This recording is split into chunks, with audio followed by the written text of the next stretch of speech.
I now want to introduce a very special guest. For gun owners, there are few names that have become synonymous with protecting our rights. But last year, we added a new name to that list. We all know the case that bears his name, and we all owe him a debt of gratitude for having the courage to take on Washington, D.C.'s anti-gun establishment and win. Ladies and gentlemen, please welcome a true patriot, Dick Heller.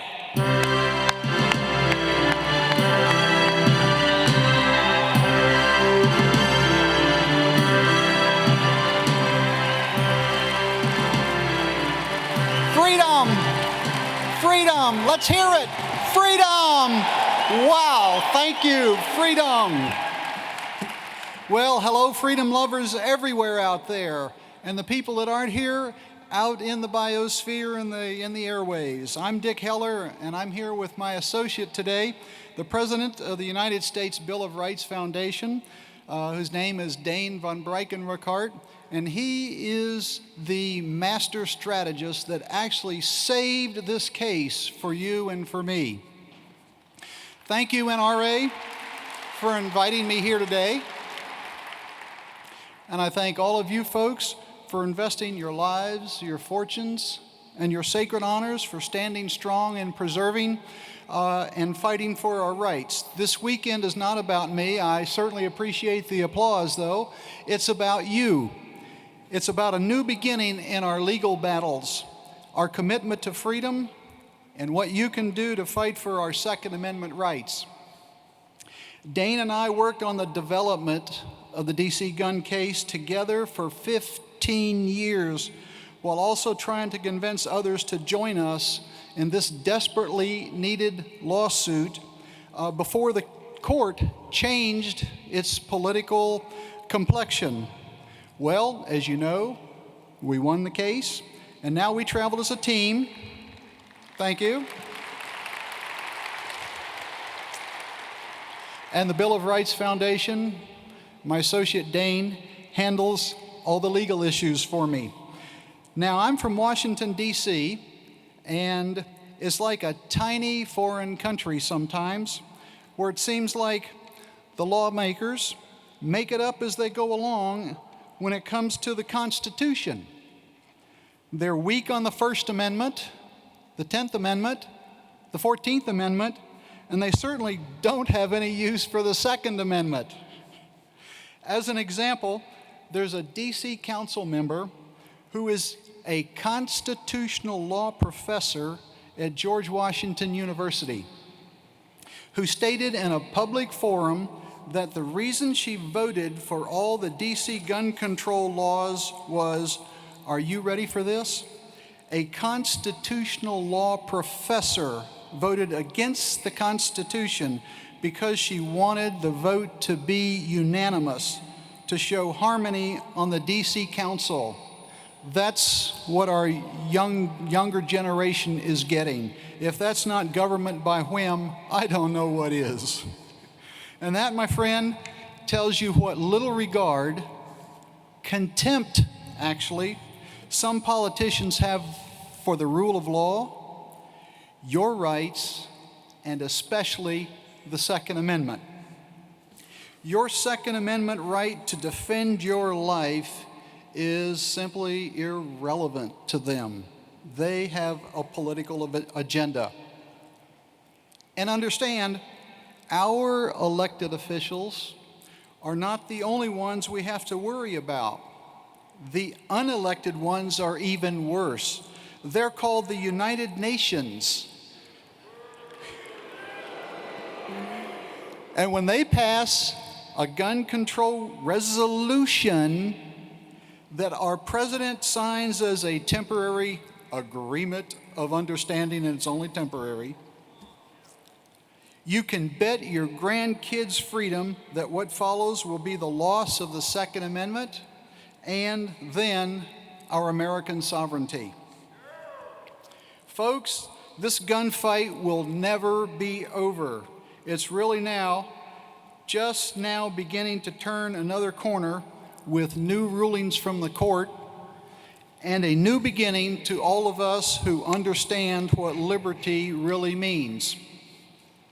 The Bill of Rights Foundation calls it the new beginning in the fight for the survival of our rights. There will always be the power-hungry trying to disarm America. Dane, my associate and legal strategist, and I were about age 50 when we started this gunfight journey to the Supreme Court. Now, I'm pushing 70, so most of you are in here are much younger than us, so you're starting decades ahead of us. You working within the NRA infrastructure can accomplish much more than two guys living in a basement apartment in Washington, D.C. because you cover the whole country. And keep in mind, all we had was one security guard paycheck to pay all of our bills. You have a head start over us, and you can push this resistance to freedom back into remission. If every NRA member just helps a candidate run for office, we have the power to turn Congress around in the next election, just like 1994.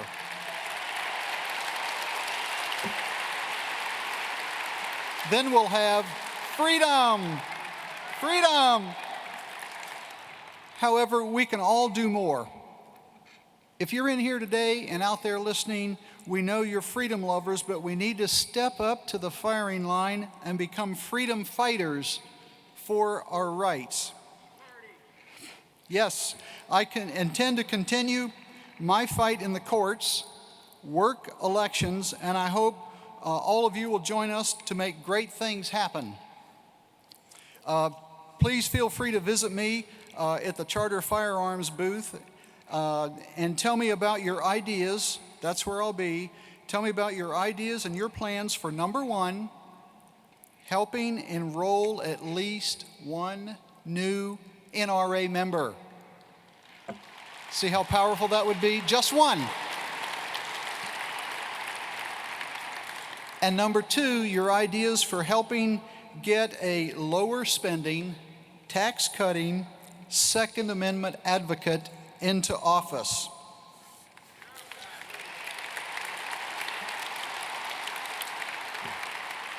I'll be spending most of my time in the 700 aisle in the Charter booth.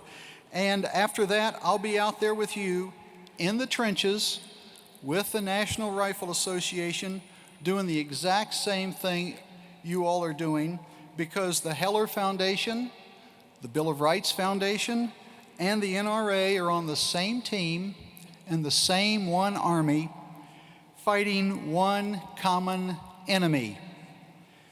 Keep in mind, they actually did eliminate the Second Amendment for 30 years in D.C.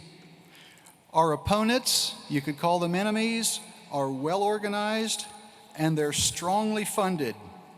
So Dane and I have shown that the little guy can fight City Hall and win.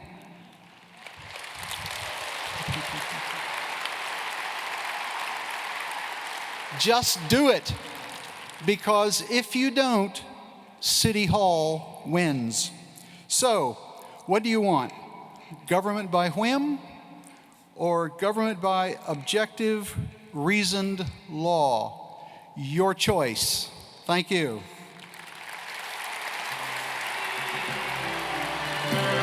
We can do it. Freedom!